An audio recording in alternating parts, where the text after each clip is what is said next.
Hi, welcome to my channel. And you know, medium format cameras are all the rage and everybody would love to have one. Well, a cheaper way to get into it is obviously a TLR. Not that they're necessarily cheap, but something like the Yashica-A, which is a very basic one. And I have made a video speaking more about the technical aspects of this camera, and you can check that out on my channel. I will link it in the end screen. But it's become one of my favorite cameras. I just love using it. And I recently took it out with me while we went away on a bit of a vacation. And yeah, let's have a look at me using this camera in the wild. So I'm out here in the Cedarburg in the Western Cape, and sun is setting behind the mountain. It's actually still an hour or two away from true sunset, like you can see against the mountain there. But we're in the shade here of this mountain here, and I have my Yashica-A and some Ilford XP2, which is a C41 black and white film, if you're not familiar with it. And yeah, 400 ISO. It's kind of low light here, so yeah, let's see what I can do. There's a little scene here that I noticed as I was walking past on the trail. I thought this could work. The tree falls into that little gap there, and remember, it's a square format, so it'll be like that. Okay, so I just took a reading, and it says that I need to shoot at f4 500th of a second. Now this little camera only goes to 300, so I'm going to do it at 250 or 300 and get a stop overexposure, which I don't really mind. Also, Ilford XP2 box speed might be 400, but I think you're well off to rate it at 200 and get a natural one stop overexposure on what the box speed is. So I don't mind that. I'm going to do f4. Should give me enough separation just to isolate this dry bush. Last little final focus checking there. Set it at 300 f4. And so, yeah. Press the little shutter. I think the overexposure has given us nice contrast here. The white of the dry branches definitely helps. We've got nice separation at f4, also being medium format. That separation will be a little bit more pronounced. I like the composition. Like I've said in a number of videos, I'm actually really growing to like the square format. So what I saw is this little rock with a road running in the background, and still those trees, they intrigue me.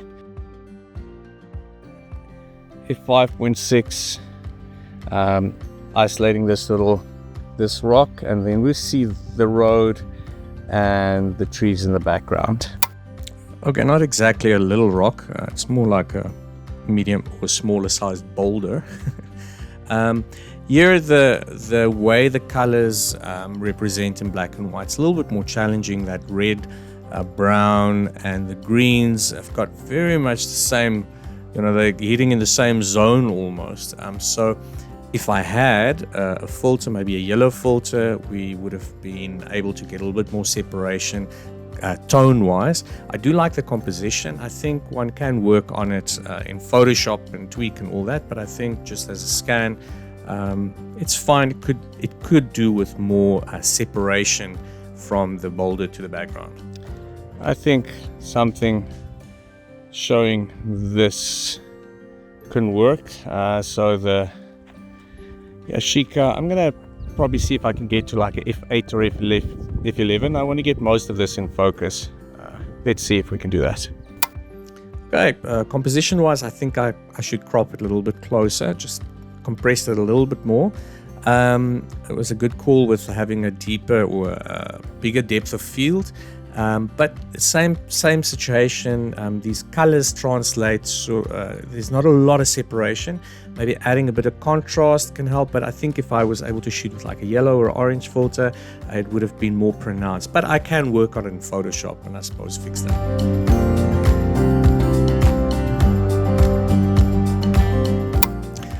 I like the shot, I like the frame, I like the composition. But an issue that I've had with the XP2 before using the Yashica-A is the dark bands on the side. Now, some people say it's an issue with the film not winding on tight enough. I don't know, that doesn't make a lot of sense to me. It seems like either a processing or a slight light leak issue, but I haven't found it with any other film on this camera, only XP2. So if you have an idea what it could be, please tell me.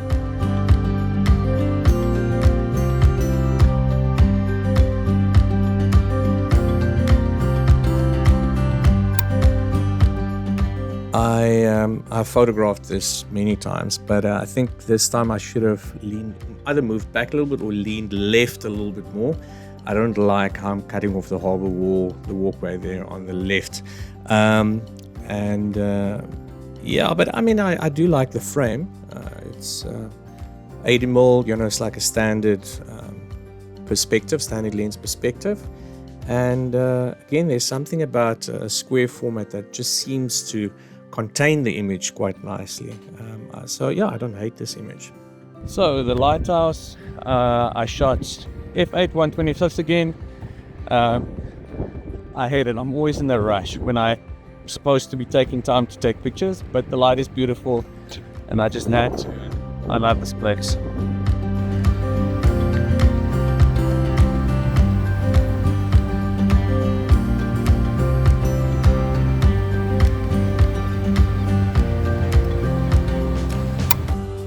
The composition here is not 100%. I've got too much of this, you call it a dolos, that building material they use on the right, and I should have gotten that tower a little bit more in the middle of that space. Yeah, a little bit haphazard, the composition on this one. So the 80mm is a nice focal length for this type of shot. Again, my framing, I wasn't really able to, but moving a little bit to the left and getting that dolos on the right, a little bit less in the shot, and just balancing the frame, I think it would have been a lot better. Okay, so there's this closer crop I got on the wall, and so those retainer blocks, the dolos, this one on the right, still too much in frame. Also, looking at this image and the previous image, if I look at the sky and there's streaks, that suggests to me that maybe that banding also on the sides have to do with maybe excessive agitation. I'll need to speak to the lab.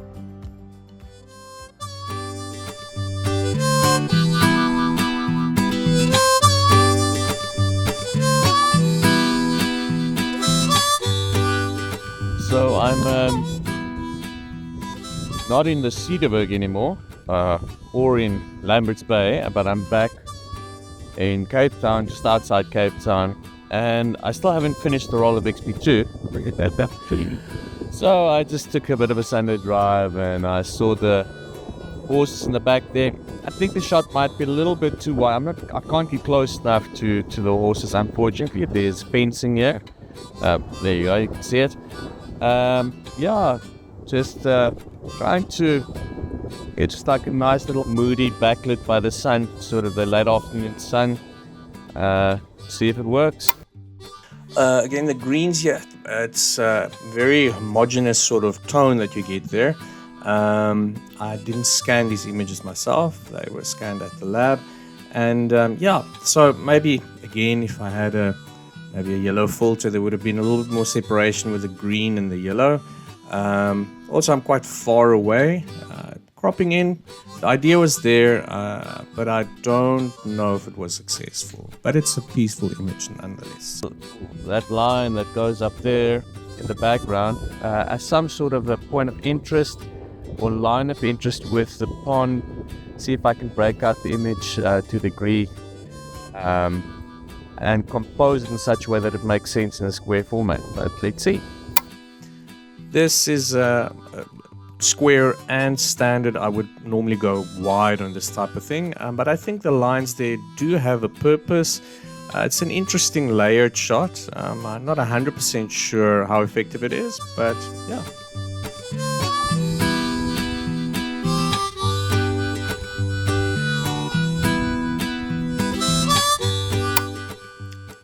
Forced with an 80mm, you know, that standard view to cropping a little bit closer, I do like that winding road. Like I mentioned, I really do like the spot for images.